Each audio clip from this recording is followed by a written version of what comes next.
Ya, banyak tentunya yang sudah menyadari bahwa harga yang ditawarkan di penjualan online ini sangat murah, bahkan bisa dibilang merusak harga pasar. Saya langsung tanya ke Pak Temi, apakah dari pemerintah, dari Kemenkop ini sudah menganalisa memang ada fenomena seperti ini? Oke, makasih. Jadi begini Mbak, tadi sudah disebutkan bahwa memang Indonesia ini pengguna TikTok nomor 2 di dunia. Dan spending time rata-rata pengguna TikTok Indonesia 3,5 jam per hari. Jadi memang sebelum ada fenomena TikTok Shop, TikTok sudah menjadi satu habit, suatu kebiasaan dari masyarakat Indonesia. Dan TikTok ini baru punya izin akhir Mei kemarin, 2023. Dan kami dapat data bahwa memang dalam 1 tahun, revenue yang didapat oleh TikTok ini sama dengan revenue yang dicapai Alibaba dalam 10 tahun. Di Tiongkok. Ini datanya ada. Dan kalau disebut tadi masalah harga, kami juga sudah memanggil TikTok. 2 kali kami ketemu dengan TikTok. Oke, kemudian? Dan kami pertanyakan terkait harga-harga yang sangat-sangat murah. Seperti contohnya yang paling kami bikin kaget adalah sepatu dijual Rp2.000 dan hijab Rp5.000. Dan ini produk impor, sudah dikonfirmasi bahwa memang ini hijab ini impor. Dan kami tanyakan, artinya gini, ada 2 juta seller di TikTok dan memang semuanya adalah penduduk Indonesia. Karena memang TikTok ini tidak membuka cross border. Mereka adalah berjualan, semua sellernya adalah orang Indonesia. Tapi yang menjadi pertanyaan kami adalah, yang dijual produk mana? Kan begitu. Apakah memang betul penjual kita menjual produk lokal atau menjual juga produk impor? Yang kami ingin adalah proporsinya bagaimana sih? Kita pengen kasih gambaran, karena kan baru relatif baru ya, bulan Mei kemarin dapat izin. Kita pengen tahu berapa sih sebenarnya produk lokal yang dijual dan produk impor yang dijual. Dan alhamdulillah sampai sekarang, mungkin dari bulan Juli kami minta, sampai sekarang belum ada jawaban yang konkret. Tapi boleh kami beri gambaran bahwa memang Indef, angka Indef ini menunjukkan survei mereka 74% barang yang berada di e-commerce itu adalah produk impor. Dan salah satu yang mengagetkan adalah World Economic Forum melaporkan bahwa memang Indonesia merupakan pembeli hijab terbesar di dunia. 1,6 miliar hijab dibeli oleh penduduk Indonesia dengan nilai mencapai 6,9 US dollar. Dan faktanya adalah hanya 25% yang produk lokal, 75% produk impor. Artinya kita sekarang isunya bukan online dan offline lagi sebetulnya. Transformasi digital itu merupakan suatu hal yang tidak bisa dihindari. Bagi UMKM sendiri ini bisa menjadi boom atau bisa menjadi doom untuk mereka. Pada saat pandemi kita selalu bilang bertransformasi digital membuat UKM bisa bertahan. Oke, saat itu apa produk yang diperjualbelikan? Saat itu kan makanan, mungkin obat-obatan, suplemen dan lain. Nggak ada yang kepikiran mau jualan baju pada saat pandemi kan. Jadi belum ada isu nih. Rame-rame orang onboarding semua sekarang ada 22 juta yang UKM yang onboarding di semua platform.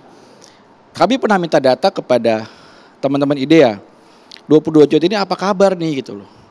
Sales mereka bagaimana dan apa yang mereka jual sebetulnya. Data itu pun tidak kami dapatkan gitu loh sampai sekarang. Artinya adalah ada suatu hal yang memang harus kita lengkapi nih dari sisi regulasi. Kami amati bagaimana peraturan offline dan online. Jadi pasar offline bagaimana, pasar online bagaimana. Ada perlakuan yang kurang fair. Jadi kalau kami bilang masih ada ketidakseimbangan regulasi antara online dengan offline. Sejak tahun lalu kami bersama dengan Kemendak mengusulkan perubahan revisi Permendak 50 tahun 2020 tentang terkait masalah pengaturan PMSE, pengaturan perdagangan melalui sistem elektronik. Banyak pasal-pasal yang kami coba lengkapi dan alhamdulillah sudah 6 September sudah selesai harmonisasi ya Mbak ya. Dan yang paling penting adalah kami mencoba memberikan pengaturan yang seimbang antara pasar offline dengan pasar online. Karena isunya bukan hanya kamu masuk online dong supaya bisa laku. Tidak. Karena apa? Tidak menjamin gitu loh. Ini mungkin kami kemarin ke Pasar Tanah Abang dengan Pak Menteri. Ada sellernya juga online di sana. Tapi faktanya nggak ada yang nonton gitu loh. 2 juta seller di TikTok, kebayang. Kita mau pilih yang mana nih kan gitu. Pasti kan tetap ada algoritma yang bermain di sana kan begitu. Pak Menteri sendiri mengatakan bahwa prihatin tentunya ya dan ingin agar sosmed seperti TikTok ini tidak masuk e-commerce, artinya gak usah jualan sekalian. Ini sudah sejauh mana realisasi kebijakan ini? Jadi begini, yang diatur adalah sosial media harus dipisahkan dengan social commerce. Di Tiongkok pun begitu. TikTok ini di Tiongkok dibedakan antara TikTok sosial media dengan yang social commerce. Karena tidak dalam peraturan yang akan mungkin sebentar lagi akan terbit, itu tidak boleh ada interaksi data di sana. Mungkin kalau boleh saya ngomong, mungkin dari dahulu ada Trojan horse ya. Ada kuda masuk dalam satu ke Troy. Ini seolah-olah disikapi, oh ini merupakan gift nih dari bangsa Yunani ya. Ternyata dalamnya tersembunyi pasukan-pasukan. Artinya kita harus melihat bahwa ini merupakan pola pemasaran yang baru, live shopping dengan menggabungkan antara pengalaman berbelanja dan juga bersosial media. Ini menjadi hal yang menarik untuk masyarakat. Tapi satu hal yang mungkin diatur yang paling kemarin krusial adalah kita mencoba untuk menyeimbangkan produk impor masuk boleh. Kita tidak mungkin melarang produk impor masuk, tapi masuk dengan tetap mengikuti peraturan yang ada. Contohnya gini, Mbak. Skincare produk lokal itu harus mengurus BPOM dan lain-lain, termasuk halal. Nah, kami juga pingin produk-produk impor ini juga mengurus hal yang sama gitu loh, karena melindungi konsumen. Semangat arahan Presiden sebenarnya ada 3 untuk merevisi peraturan ini. Pertama, lindungi produk dalam negeri, produk lokal. Kedua, lindungi platform lokal. Ketiga adalah lindungi konsumen, pelindungan konsumen. Kita coba meramu ini, dan satu lagi yang paling penting adalah dalam semua platform sekarang ini, e-commerce ini, tidak ada yang kewajiban mencantumkan negara asal barang.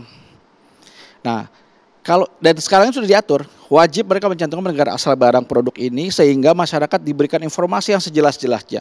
Wajib mencantumkan keterangan berbahasa Indonesia, mengikuti sertifikasi, sehingga pada saat nanti dipampang nanti, masyarakat akan tahu nih, oh ini produk dari mana. Nanti tetap kembali kepada preferensi konsumen biasanya. Harga yang bersaing, produk yang berkualitas. Mungkin Mas Dery setuju nanti ya.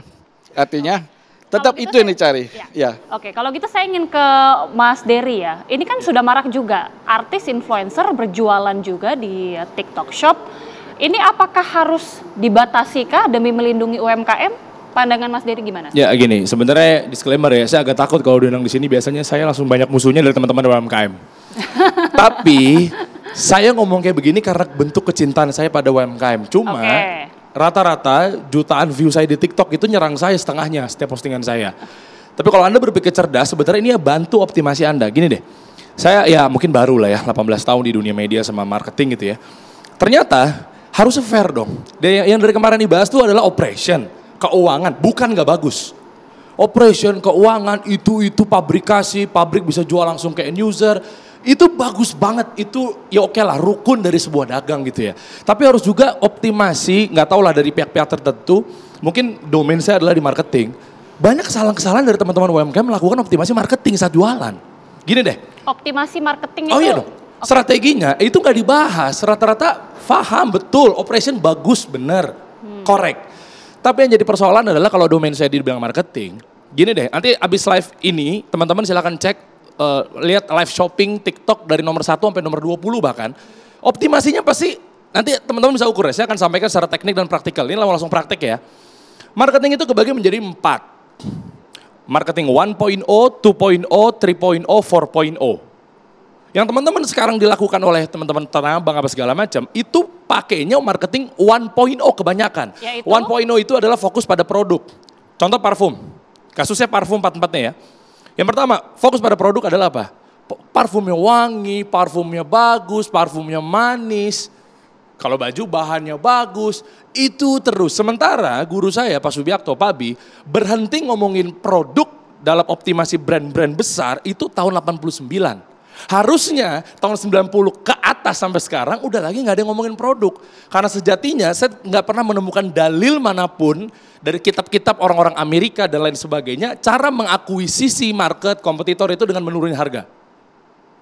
Lihat ya, oke, sekarang takdirnya harganya turun, tapi nggak ada syarat buat kita nurunin harga, tapi ditambah value-nya.